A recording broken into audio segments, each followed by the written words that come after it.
हरे कृष्ण। तो आज इस कोट में श्रील प्रभुपाद कहते हैं कि रोना ये एक दिव्य आनंद का अनुभव है। नेत्र से अगर आंसू आते हैं तो ये दिव्य आनंद की अनुभूति है।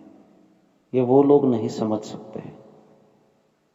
चैतन्य महाप्रभु निरंतर रोते थे भगवत प्रेम में, और ये प्रेम का प्रतीक है। ये वो लोग नहीं जान सकते कि कैसे रोने से आनंद प्राप्त होता है।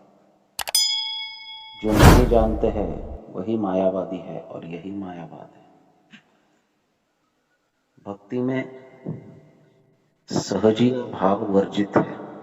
सहजीय भाव का अर्थ है कि भगवान, भगवत भक्ति और भगवान के प्रति की भावना को सहज लेना।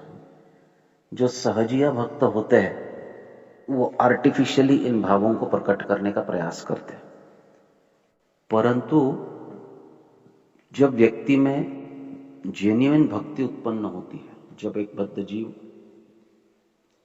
प्रामाणिक भक्ति उत्पन्न होती है, उसका हृदय शुद्ध हो जाता है, तो वो हृदय द्रवीभूत होता है, और वो हृदय द्रवीभूत होकर आंखों से आंसू निकल आते हैं। ये एक बहुत ही उच्च प्रतीक है प्रेम का।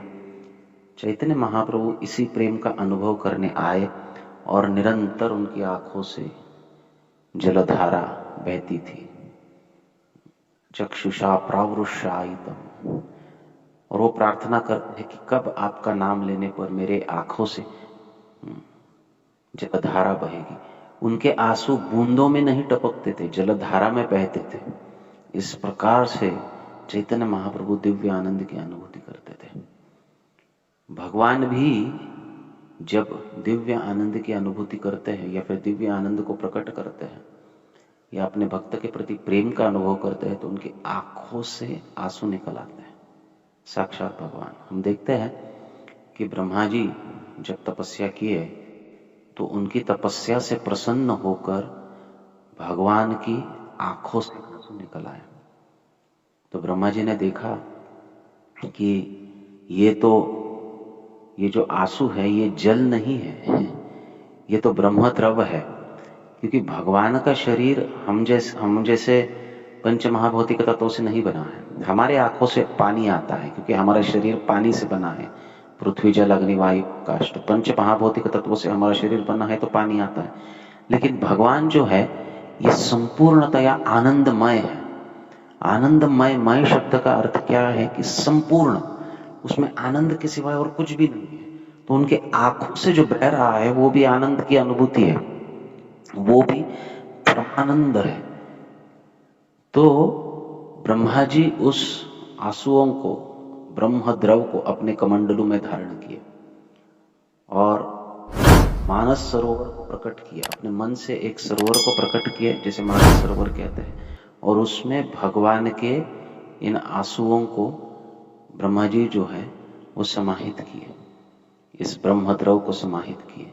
और इसी मानस सरोवर से जो नदी निकलती है उसका नाम आगे जाके सरयू हुआ। सरोवर से निकलने वाली सरयू जो आगे जाकर अयोध्या धाम से बहते हुए आगे बढ़ती है। तो हमारा जो भारत देश है ये अद्भुत रहस्यों से और अद्भुत चमत्कारों से भरा हुआ है। हम साक्षात भगवान की अनुभूति केवल इसी स्थान पर कर सकते हैं, और भगवत प्रेम प्रदान करने के लिए जो भी आवश्यक है वो हमें यही प्राप्त होगा।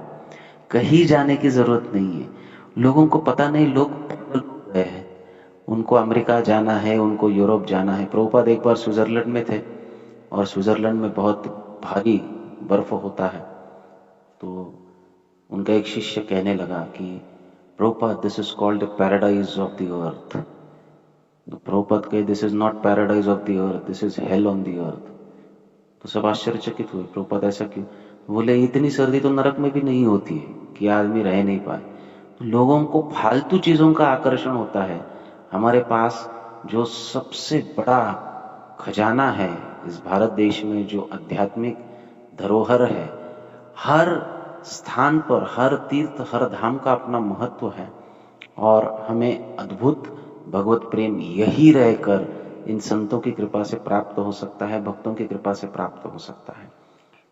ब्रह्मांडों में तो हम भ्रमण कर ही रहे हैं, इसलिए बद्ध जीव को आदत रहती है कि इस जगत में आने के पश्चात यहाँ पर भी वो भ्रमण करता रहे। पूना में रह रहा है तो उसे बंबई जाना है, बंबई रह रहा है तो उसे दिल्ली जाना है, दिल्ली रह रहा है तो उसे न्यूयॉर्क जाना है, न्यूयॉर्क रह रहा है तो उसे चांद पे जाना है।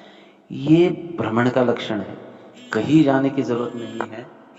चैतन्य महाप्रभु कहे स्थाने स्थित, जहां पर हो वहां पर रहिए, भगवत भजन कीजिए, भक्तों की सेवा कीजिए, भक्तों की कृपा प्राप्त कीजिए।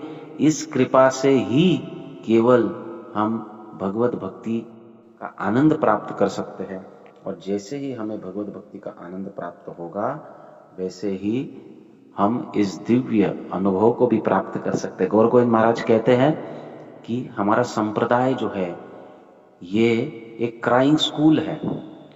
हमारे संप्रदाय में सिखाया जाता है कि भगवान के लिए कैसे रोना चाहिए।